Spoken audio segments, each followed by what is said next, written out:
Hello, welcome to Krishna technical पाठशाला।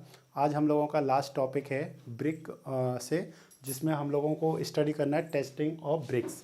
तो ये एक इम्पॉर्टेंट टॉपिक है। इसमें हमको थोड़ा सा चीज़ों को क्या करना, अच्छे से समझना है। और उसके बाद जितने भी हमने वीडियोस बनाए हैं, आप उनको अच्छे से एक बार पढ़िए। मुझे नहीं लगता है कि कोई भी क्वेश्चन आपका गलत हो सकता है। बस आपको कंटेंट को क्या रखना, अच्छे से याद रखना है। ओके, तो आज हम लोग देखते हैं टेस्टिंग ऑफ ब्रिक। तो ब्रिक के कौन कौन से हम लोग टेस्ट करते हैं और किस कोड में ये हमारे को गिवन कर रखे हैं। तो सबसे पहले हम लोग यहाँ पे अगर कोड की बात करें, IS कोड जो हम लोगों के पास है वो है 1992। ये हमारे पास कोड है। इस कोड में हमारे को ये सारे टेस्ट गिवन कर रखे हैं, जिसमें हम लोगों ने जो टेस्ट देखने हैं वो हमारे पास है। फर्स्ट हम लोग बात करते हैं कंप्रेसिव स्ट्रेंथ की। कंप्रेसिव स्ट्रेंथ ऑफ ब्रिक, जब हम लोगों ने पहले स्टडी किया था कि what is the compressive strength of first class brick, what is the compressive strength of good brick, या सेकंड हमने बात की थी कि what is the minimum compressive strength of brick. किसी भी ब्रिक की मिनिमम कंप्रेसिव स्ट्रेंथ क्या हो सकती है, और जो फर्स्ट क्लास ब्रिक है उसकी मिनिमम कंप्रेसिव स्ट्रेंथ क्या होनी चाहिए। तो ये तो हमको पता है डाटा कि जो फर्स्ट क्लास ब्रिक है उसका जो कंप्रेसिव स्ट्रेंथ होता है वो 10.5 न्यूटन पर mm स्क्वायर और 105 kg पर सेंटीमीटर स्क्वायर से कम नहीं होना चाहिए। जो हम सेकंड क्लास ब्रिक की बात करते हैं उसमें कितना होता है, 7.5 न्यूटन पर mm स्क्वायर और होता है। और जब हम लोग थर्ड क्लास ब्रिक की या फिर किसी भी कॉमन ब्रिक की बात करते हैं तो वो हमारे पास होता है किसी भी ब्रिक की कंप्रेसिव स्ट्रेंथ 3.5, मैं यहाँ पे एक डाटा लिख रहा हूँ, 3.5 न्यूटन पर mm स्क्वायर, और दूसरा हम लोग इसको क्या लिख सकते हैं, 35 kg पर सेंटीमीटर स्क्वायर से क्या नहीं होना चाहिए, कम नहीं होना चाहिए। ये तो हमारे को डाटा था जो हमारे एग्जाम में काफ़ी बार पूछा गया है, बट हमको पता होना चाहिए कि कंप्रेसिव स्ट्रेंथ हम लोग किस तरीके से फाइंड करते हैं। तो देखते हैं हम लोग यहाँ पे कंप्रेसिव स्ट्रेंथ में, the dimension shall be measure to the nearest 1 mm। इसका मीनिंग समझते हैं हम लोग। जो फर्स्ट स्टेटमेंट लिखा हमने, dimension shall be measure to the nearest 1 mm, उसके इसको समझने से पहले इस लाइन को पढ़ते हैं हम लोग एक और। The number of specimens for the test shall be selected according to IS 54541976। Please आपने इसको थोड़ा सा क्या रखना है, ध्यान रखना है इस कोड को। इसमें जो हमारे पास दे रखा है ये आपको 1978 की जगह पे आपको 1978 भी मिल सकता है। ओके, 1978 इसका मतलब होता है ईयरली। उसमें क्या होते रहते हैं, चेंजेज होते रहते हैं, कुछ भी है, हाँ चीज़ें क्या होती हैं, ऐड होती रहती हैं। तो इसके बेसिस पे जब भी हम लोग क्या करते हैं, कंप्रेसिव स्ट्रेंथ टेस्ट करते हैं, तो यहाँ पे फर्स्ट क्वेश्चन बनता है कि जब आप कंप्रेसिव स्ट्रेंथ टेस्ट करते हैं तो आपने कितनी ब्रिक्स को यूज़ करना है। तो एज पर दिस कोड हम लोग जो ब्रिक्स लेकर के चलते हैं वो यहाँ पे 5 ब्रिक्स लेकर के चलते हैं। कितना ब्रिक्स है हमारे पास यहाँ पे, 5 ब्रिक्स हम लोग यहाँ पे लेकर के चलते हैं। नंबर ऑफ ब्रिक्स कितनी है हमारे पास, 5। ओके, सेकंड जो हमारे पास है, जब आप क्या करेंगे, ब्रिक को लेंगे, हम लोग यहाँ पे एक ब्रिक ले रहे हैं इस तरीके से, ये हमारे पास ब्रिक है। तो हमने क्या करना है, इसकी डायमेंशंस को चेक करना होता है। इस ब्रिक की जो ये ब्रिक है इसकी डायमेंशंस को चेक करना है, और वो डायमेंशंस क्या होनी चाहिए, shall be measure to the nearest 1 mm होनी चाहिए। तो बताइए what is the standard size of brick. Standard size brick का क्या होता है, 19 centimetre multiply 9 centimetre multiply 9 centimetre होता है। या फिर आप mm में अगर देखना चाहते हैं तो 190 mm into 90 mm into 90 mm होता है। तो आपने क्या करना है, इन स्टेप लेना है। बाय हेल्प ऑफ टेप आपने लेंथ मेजरमेंट करना है, ब्रेड्थ मेजरमेंट करना है, हाइट मेजरमेंट करना है, और उसके बाद हम लोग देखेंगे कि एक सेकंड में आपको दिखाता हूँ। जैसे फॉर एग्जांपल हमारे पास ये ब्रिक है, अगर आप इस ब्रिक की इस तरीके से अगर आप क्या करते हैं, लेंथ को मेजरमेंट करते हैं, ये आप लेंथ मेजरमेंट इस तरीके से करते हैं, तो हमारे पास कोड क्या कहता है, कोड कह रहा है कि वो नियरेस्ट 1 mm होना चाहिए। मतलब लेंथ जो है 19.01 mm, जैसे नो उसके उस रिस्पेक्ट में होनी चाहिए 1 mm। ओके यस, 19.01 mm होना चाहिए। उसी तरीके से अगर आप विड्थ को देखेंगे तो वो 9 सेंटीमीटर है, उसमें 0.01 mm तक क्या हो सकती है, विड्थ में कम या फिर ज़्यादा हो सकता है। सेम एज वेल एज किस में होगा, हाइट में भी हमारे पास होगा। तो हाइट को भी हमने क्या करना है, उसी तरीके से देखना है, ठीक है ना। तो ये हमारे पास था इंपॉर्टेंट पॉइंट फर्स्ट जो हम लोगों ने देखा है। तो एग्ज़ाम में क्वेश्चन आ सकता है, क्योंकि इससे पहले हमारे पास एक क्वेश्चन आया हुआ है कि जो डायमेंशन टेस्ट करते हैं आप, LBH जो ब्रिक का फाइंड करते हैं, वहाँ पे कितने नंबर ऑफ ब्रिक सैंपल्स आप लेते हैं एज पर कोड। तो वहाँ पे हमारे पास आंसर क्या होता है, 20 ब्रिक्स। हम लोगों के पास सपोज बहुत सारी ब्रिक है, तो हम लोग उसमें से 20 ब्रिक्स को लेकर के चलते हैं। उसके बेसिस पे हम लोग क्या करते हैं, देखते हैं अगर उन सब 20 ब्रिक्स की लेंथ, ब्रेड्थ, हाइट की डायमेंशन सही है, तो फिर हम लोग सब ब्रिक का डायमेंशन चेक नहीं करते हैं। सेम एज वेल एज अगर आपको कंप्रेसिव स्ट्रेंथ टेस्ट करना है, अगर आपको वाटर एब्जॉर्प्शन टेस्ट करना है, या आपको एफ्लोरेसेंस टेस्ट करना है, तो उस केस में आपको 5 ब्रिक्स क्या लेनी पड़ेंगी, सैंपल के तौर पे लेनी पड़ेंगी। तो प्लीज़ आपने इन चीज़ों को ध्यान रखना है, इन दोनों पॉइंट्स को। नेक्स्ट हम लोग देखते हैं यहाँ पे एपरेटस, कि आप किस एपरेटस की हेल्प से compressive strength of brick find करते हैं। तो हमारे पास यहाँ पे एक है CTM। CTM का मतलब क्या होता है, CTM का मीनिंग जो फुल फॉर्म है कंप्रेशन टेस्टिंग मशीन। तो आपको पता है जब भी हमारे को कंप्रेसिव स्ट्रेंथ फाइंड करना होता है, अभी मैं आपको इसका पिक दिखाऊंगा, वहाँ से आपको समझ में आ जाएगा। आपने देखा होगा अपने प्रैक्टिकल लैब में कि ये CTM मशीन होता है। बाय हेल्प ऑफ CTM हम लोग कंक्रीट ब्लॉक का, ब्रिक का, स्टोन का, जिसका भी कंप्रेसिव स्ट्रेंथ फाइंड करना होता है, जनरली हम लोग किसका यूज़ कर रहे होते हैं, CTM मशीन का यूज़ कर रहे होते हैं। ओके, नेक्स्ट हमारे पास हमारे पास हम 2 प्लाई बोर्ड्स लेकर के चलते हैं, जिसका थिकनेस कितना होता है, 3 mm होता है। इसका क्या यूज है ये अभी मैं बताऊंगा। जब आप लोग क्या करते हैं, कंप्रेसिव स्ट्रेंथ फाइंड करते हैं, कंप्रेसिव स्ट्रेंथ फाइंड करते टाइम आप ब्रिक को जब CTM मशीन में रखते हैं, तो उसके टॉप एंड बॉटम पे हम 2 प्लाईवुड रखते हैं, और उसके बाद फिर हम लोग क्या करते हैं, टेस्ट करते हैं। तो ये उसी के लिए हम लोग इनको क्या कर रहे हैं, यूज़ कर रहे हैं। ओके, यहाँ से हमारे पास टेस्ट प्रोसीजर है कि किस तरीके से हमने टेस्ट को क्या करना है, परफॉर्म करना है। तो फर्स्ट हम लोग देखते हैं यहाँ पे क्या है, emerge 5 BRICS in water at room temperature for 24 hours. First हम लोग क्या करते हैं, जो ब्रिक्स होती हैं उसको हम लोग 24 आवर के लिए किस में, वाटर में इमर्ज करने के लिए रख देते हैं। फिर उसके बाद हम लोग क्या करते हैं, removal the specimen and drain out any surplus moistures at room temperature. उस पर जो भी सरप्लस मॉइस्चर्स की मीन, जब आप ब्रिक को 24 घंटे के बाद जो भी आपके पास वाटर कंटेनर है जिसमें आपने ब्रिक्स को रखा हुआ है, उसमें से जब आप बाहर निकालते हैं तो एक साफ कपड़े से उसको अच्छे से क्या कर देते, साफ कर देते हैं। उसके ऊपर कोई भी मॉइस्चर्स नहीं रहना चाहिए। उसके बाद हम लोगों ने क्या करना है, फिल द फ्रॉग। अब ये फ्रॉग क्या है, इसको अभी हम लोग समझते हैं। फ्रॉग मतलब होता है जो उसके अंदर हम लोग क्या देखते हैं, एक डिप्रेशन जो देखते हैं, ठीक है ना। जो डिप्रेशन होता है उसी को हम लोग क्या बोलते हैं, फ्रॉग बोलते हैं। उसका क्या यूज होता है, उसको हम लोग क्यों रखते हैं, आप थोड़ा सा टाइम दीजिए, उसके बाद देखते हैं। Fill the frog where provided. Where provide, जहाँ प्रोवाइड किया जाता है, कहाँ प्रोवाइड किया जाता है, ब्रिक के टॉप फेस पे प्रोवाइड किया जाता है, जिस पर आपने देखा होगा नाम लिखा रहता है, राम, श्याम, जिसके भी नाम पे रहता है, SK डॉट जिसके नाम पे रहता है, उसको हम लोग फ्रॉग में ही लिखते हैं। ओके, और इसका दूसरा मीनिंग है वो भी अब हम लोग समझते हैं। And all the words in the bed face flush with cement motor. और जिस पेस्ट की हेल्प से हम लोग क्या करते हैं, उस मोटार और उस फ्रॉक को क्या करते हैं, फिल करते हैं। आपने ध्यान देना, उस मोटार का जो रेशियो होता है वो 1:3 होता है। That means 1 part of cement and 3 part of sand. Sand भी कौन सा, स्टैंडर्ड सैंड होता है, यस और नो। ऐसा स्टैंडर्ड सैंड होता है जो 2 mm से क्या करे, 100% पास करे, और 90 माइक्रोन पे 100% क्या करे, रिटेन करे। इस टाइप के सैंड को हम लोग क्या बोलते हैं, स्टैंडर्ड सैंड बोलते हैं। फिल द फ्रॉग, आपका क्या हो गया, फ्रॉग फिल हो गया। उसके बाद हम लोगों ने क्या करना है, उन से ब्रिक्स को उस पर नंबर मार्क करते हैं हम लोग 1 2 3 4 5, और उस ब्रिक को हम लोग क्या करते हैं, वाटर में इमर्ज कर देते हैं 3 डेज़ के लिए। आफ्टर 3 डेज बाद जो ब्रिक है वो हमारे पास किस में रहता है, मॉइस्चर्स में रहता है, जिससे जो हमने मोटार यूज़ किया है वो अच्छे से क्या, वो अपना हार्ड हो जाए, स्ट्रेंथ को गेन करे।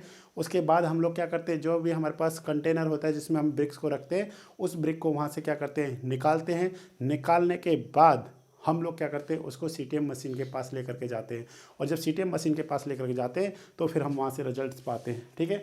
Applied load actually eight a uniform rate. तो एग्ज़ाम में आपने इसको थोड़ा सा याद रखना है। ये हमारे पास है 14 न्यूटन पर mm², और दूसरा हम लोग इसको क्या कह सकते हैं, 140 kgf पर सेंटीमीटर स्क्वायर पर minute, till failure occurs and not the maximum load at failure. तो आपने ध्यान देना है, जो आपने लोडिंग लगाना है CTM मशीन में वो कितना होना चाहिए, 14 न्यूटन पर mm² पर मिनट। 1 mm² एरिया पे 14 न्यूटन लगना, लोड क्या होना चाहिए, एक्ट होना चाहिए, उस पर अप्लाइड होना चाहिए विद इन 1 मिनट। अब जितने भी मिनट करेंगे उसके बेसिस पर हम लोग पता कर लेंगे। नेक्स्ट है हमारे पास कंप्रेसिव स्ट्रेंथ इन न्यूटन पर mm² ऑब्लिक में kg पर सेंटीमीटर स्क्वायर। इसको हम लोग क्या लिखेंगे, लोड, और यहाँ पे लोड में भी क्या लिखेंगे, मैक्सिमम लोड एट फेलियर। क्या लिखेंगे हम लोग, at failure upon cross section area. क्या लिखेंगे हम लोग, क्रॉस सेक्शन एरिया। तो इस बेसिस से हम लोग क्या कर सकते हैं, कंप्रेसिव स्ट्रेंथ को फाइंड कर सकते हैं। अगर वो हमारे पास फर्स्ट क्लास ब्रिक होगी तो उसकी कंप्रेसिव स्ट्रेंथ किससे कम नहीं हो सकती है, 10.5 न्यूटन पर mm² से कम नहीं हो सकती है सेकंड क्लास। और किसी भी ब्रिक का किससे कम नहीं हो सकता है, 3.5 न्यूटन पर mm² से कम नहीं हो सकता है। ओके, नेक्स्ट देखते हैं। ये हमारे पास फ्रॉग है जिसकी मैं अभी बात कर रहा था, जिसको हम लोग क्या करते हैं, फिल करते हैं by help of the cement mortar, जिसमें हम लोग सीमेंट 1 पार्ट एंड 3 पार्ट ऑफ क्या लेके चलते हैं, सैंड लेकर के चलते हैं। Okay, the most important purpose. अब आपके मन में आ रहा होगा कि फ्रॉग क्यों यूज़ कर रहे हैं, क्या ज़रूरत पड़ रही थी। हर चीज़ का कुछ ना कुछ क्या होता है, मीनिंग होता है, हम लोग समझते हैं। The most important purpose of frog in a brick to form key joint between the bricks and mortar. Mortar और किसमें, जो ब्रिक में क्या बनाने के लिए, प्रॉपर बॉन्डिंग बनाने के लिए, मतलब एक दूसरे को क्या करने के लिए, जोड़ने के लिए क्या बनाया जाता है, फ्रॉग बनाया जाता है। सेकंड हमारे पास क्या होता है, जो ऑनर होता है, जहाँ पे ब्रिक्स मतलब क्या मैन्युफैक्चर्स हो रही होती हैं, जैसे जिसकी कंपनी में हो रही होती है उस कंपनी का भी नेम क्या होता है, उस पर मैन्युफैक्चरर्स का जो ऑनर होता है उसका नाम लिखा होता है, ठीक है। और सेकंड जो हमारे पास है वो इसका डायमेंशंस हमको पता होना चाहिए, 10 centimetre into 4 centimetre into 1 centimetre. 10 क्या हमारे पास लेंथ है, ये हमारे पास क्या है विड्थ है, और ये हमारे पास क्या है हाइट है।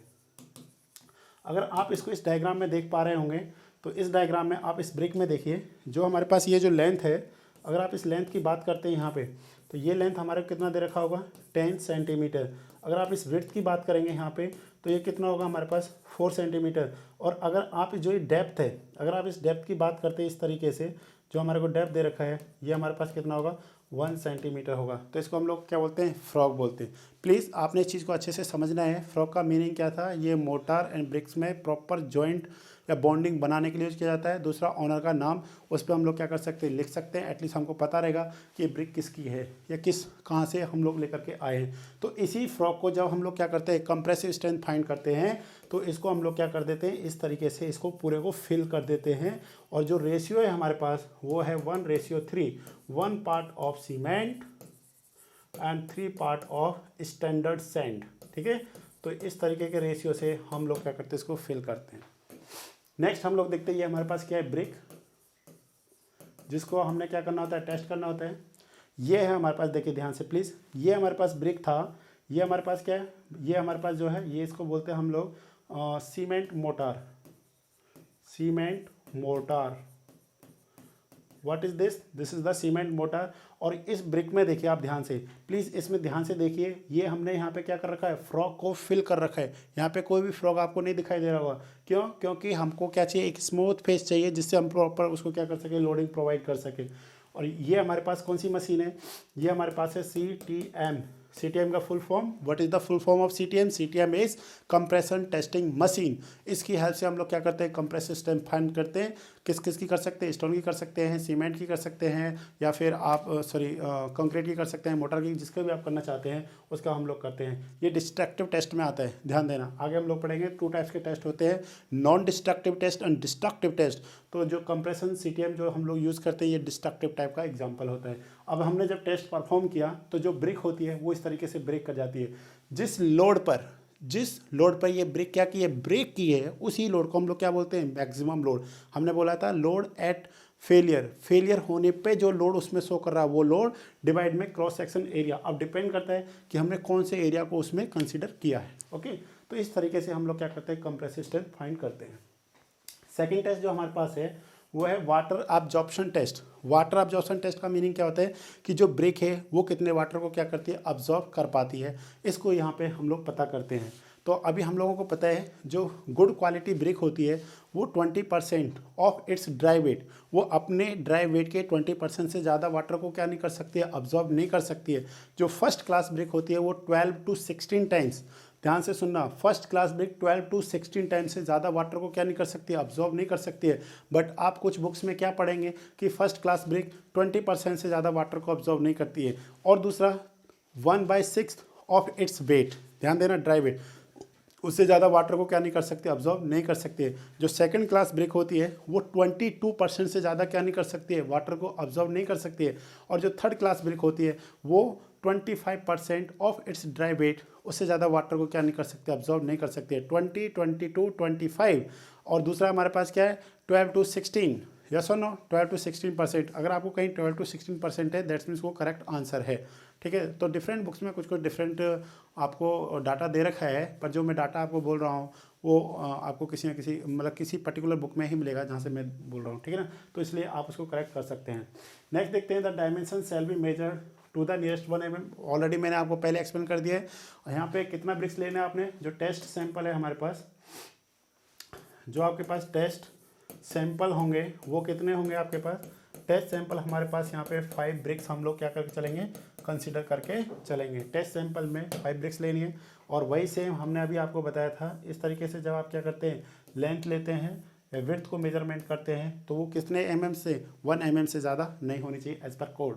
नेक्स्ट है, dry the specimen in a ventilated oven at a temperature of 105 to 110 degree centigrade till it attain substantially constant mass. ध्यान देना, अगर आप सॉइल में देखेंगे, सॉइल मैकेनिक्स में, तो वहाँ पे क्या क्वेश्चन आता है कि सॉइल को आप किस टेम्परेचर से ज़्यादा क्या नहीं कर सकते हैं, ओवन में नहीं रख सकते हैं। वो होता है 105 to 110 तक करते हैं, उससे ज़्यादा नहीं कर सकते। But in case of brick, ये कोड का डाटा है, ठीक है ना, एज पर कोड मैं आपको बता रहा हूँ। और कौन से कोड के अकॉर्डिंग बता रहा हूँ मैं, ये बता रहा हूँ मैं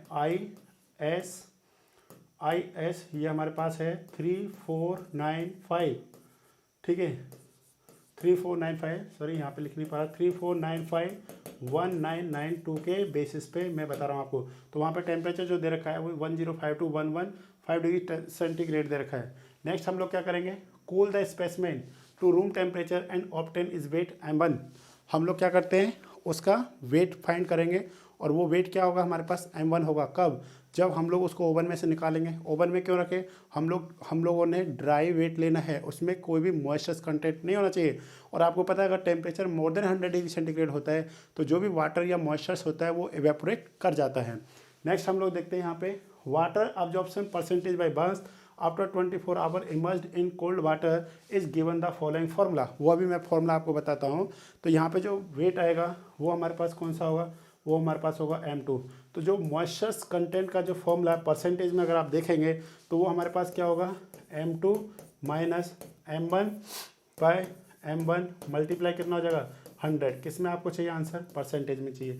तो इस बेसिस से आप क्या कर सकते हैं, किसी भी ब्रिक में वाटर अब्जॉर्प्शन का पता कर सकते हैं। अगर फर्स्ट क्लास ब्रिक होगी तो वो 12 to 16% में होना चाहिए।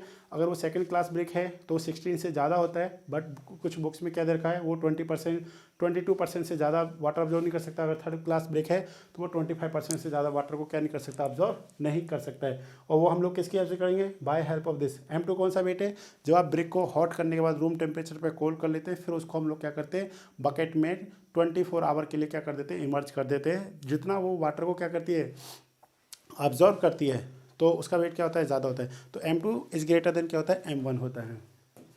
नेक्स्ट हम लोग देखते हैं एफ्लोरेसेंस। ये हमारे पास क्या है, brick surface get covered with white and grey coloured patches of the salt. जो आप लोग देख रहे हैं इस तरीके का आपको कहीं कहीं देखने को मिलता होगा, इसको हम लोग क्या बोलते हैं, इसको हम लोग एफ्लोरेसेंस बोलते हैं। ये किसके कारण होता है, ये इसमें क्या होता है, जो सॉल्ट्स क्या होता है एक्सेस मात्रा में होता है। तो जब रेन वाटर आती है, रेन होता है, रेन जब ब्रिक पे आता है तो वहाँ पे क्या होता है, जो सॉल्ट्स होते हैं वो उसके साथ क्या हो जाते हैं, डिज़ोल्व हो जाते हैं। और डिज़ोल्व होने के बाद में क्या करते हैं, वो सरफेस पे आ जाते हैं। जब क्या होता है, अब रेन क्या हो गई, स्टॉप हो गई, उसके बाद में क्या होता है, सनलाइट के कारण वहाँ पे इवेपोरेशन क्या होता है, स्टार्ट होता है। ड्यू टू इवेपोरेशन वाटर तो क्या हो जाता है, रिमूव हो जाता है। वहाँ पे क्या प्रेजेंट रह जाता है, ओनली सॉल्ट। तो जो हम लोग ये देख पा रहे हैं ये सब क्या होता है, सॉल्ट्स होता है। ओके, तो यहाँ पे क्या है, salts which are commonly precipitated during efflorescence are, तो वो सॉल्ट्स किस किस के उसमें होता है, sulphate of calcium, sulphate of magnesium, sodium and potassium. तो ये हमारे पास क्या होता है, CaSO4 हो गया, मैग्नीशियम MgSO4 हो गया, सोडियम को क्या लिखेंगे हम लोग, Na2SO4, और पोटेशियम जो होता है K2SO4। इसकी प्रेजेंस में ये हमारे पास क्या रहता है, अवेलेबल रहता है। तो इसलिए आपको ये समझ में आना चाहिए एफ्लोरेसेंस क्या होता है। ओके, नेक्स्ट देखते हैं हम लोग, डिटर्मिनेशन ऑफ द एफ्लोरेसेंस। अगर हमारे को एफ्लोरेसेंस पता करना है तो हम लोग कैसे पता करेंगे, देखिए यहाँ पे, a dish shall be made of glass. हमारे पास एक क्या होता है, डिश होती है, मतलब जिसमें हम लोग वाटर को क्या करते हैं, रखते हैं। Okay, the dish shall be made of glass, porcelain और glazed stoneware of size 180 mm into 180 mm into क्या हो जाएगा 40 mm, मतलब 180 mm लेंथ, 180 mm विड्थ और 40 mm is the height. Okay, for square shape, अगर वो स्क्वायर शेप में है, ठीक है। नेक्स्ट है हमारे पास 200 mm diameter into 40 mm depth of the cylindrical shape. अगर वो सिलेंड्रिकल शेप में है इस तरीके से, तो उसका जो डायमीटर होगा वो हमारे पास कितना है, बोलिए 200 mm। Diameter is the 200 mm and depth, थोड़ा सा मैंने गलत बना दिया है क्योंकि इसमें डायमीटर थोड़ा कम लग रहा है, और इसको हम लोग हटा देते हैं यहाँ से, ठीक है ना।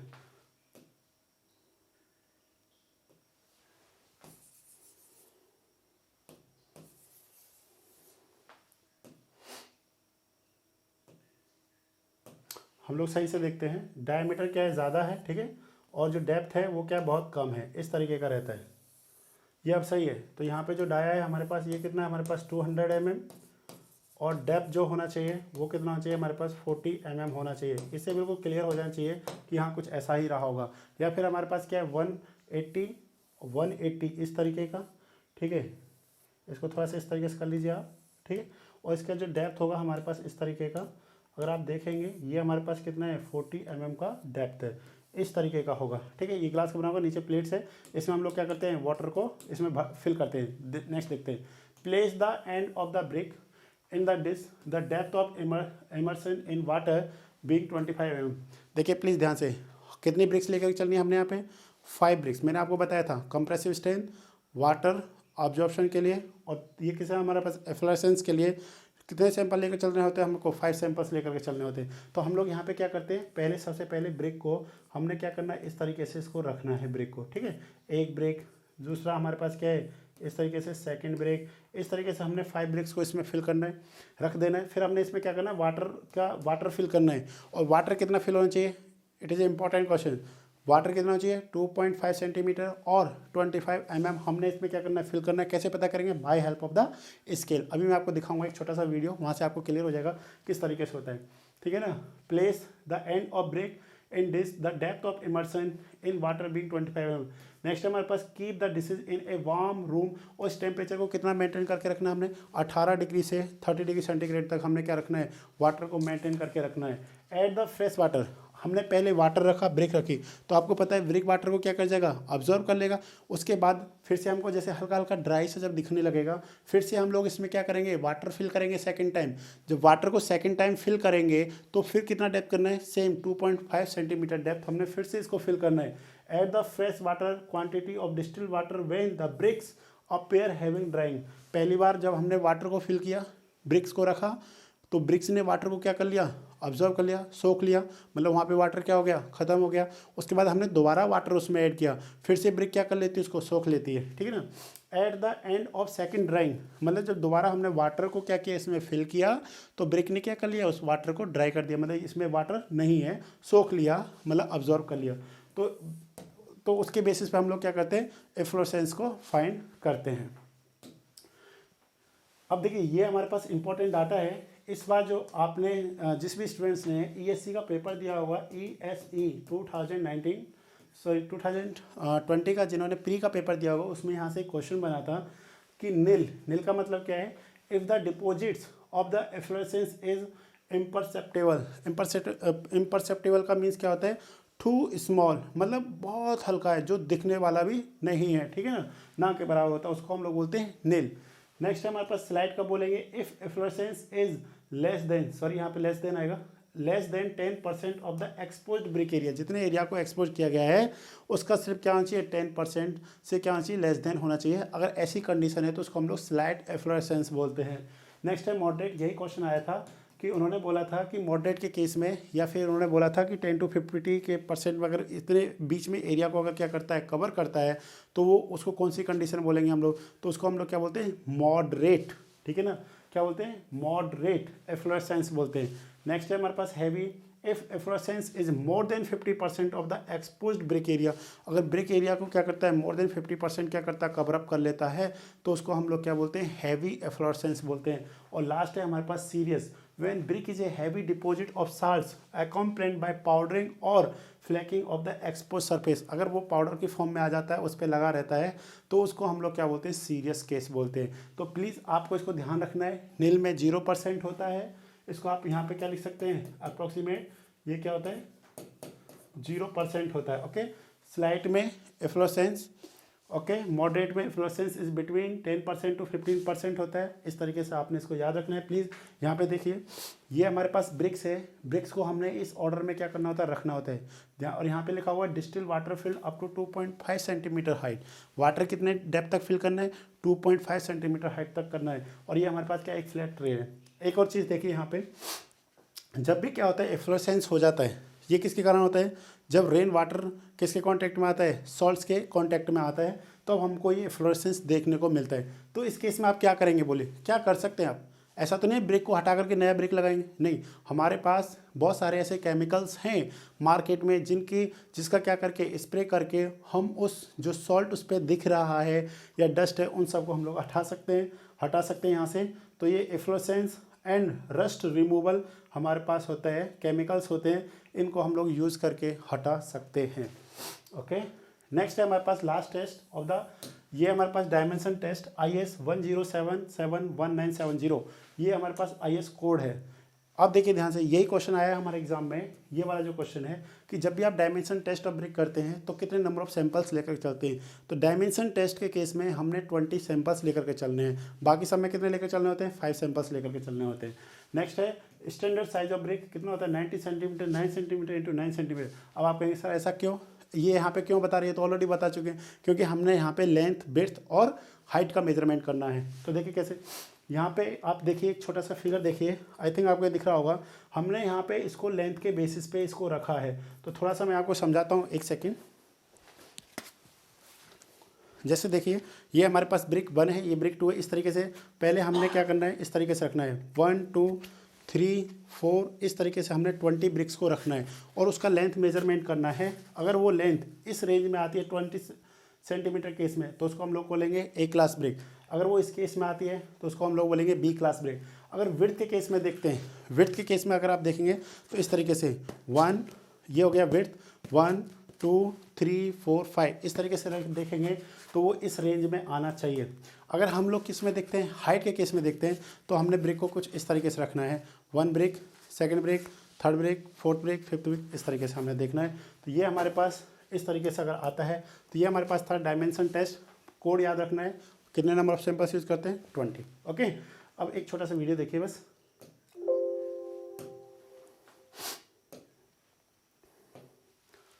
ये हमारे पास था एफ्लोरेंस टेस्ट के लिए हम लोग क्या करते हैं, ब्रिक को इस तरीके से रखते हैं।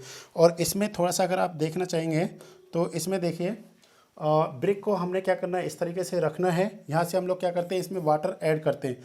जो भी वाटर हमको क्या करना है, इसमें ऐड करना है, उस वाटर की हेल्प से हम लोग क्या करेंगे, यहाँ पे by help of the scale हम लोग पता करेंगे कि यहाँ पे कितना चाहिए, 2.5 सेंटीमीटर डेप्थ का वाटर होना चाहिए। इससे ज़्यादा वाटर हमने नहीं फिल करना है। ब्रिक हमने कितनी रखी हुई है, यहाँ पे 5 ब्रिक्स को हमने क्या किया हुआ है, रखा हुआ है। ठीक है, 5 ब्रिक्स को हमने यहाँ पे रखा हुआ है फर्स्ट टाइम, फिर हम लोग क्या करेंगे सेकंड टाइम। इस तरीके से हम लोग क्या करते हैं, सारे टेस्ट को परफॉर्म करते हैं।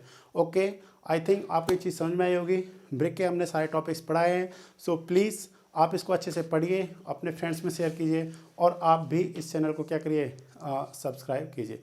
Okay, thank you.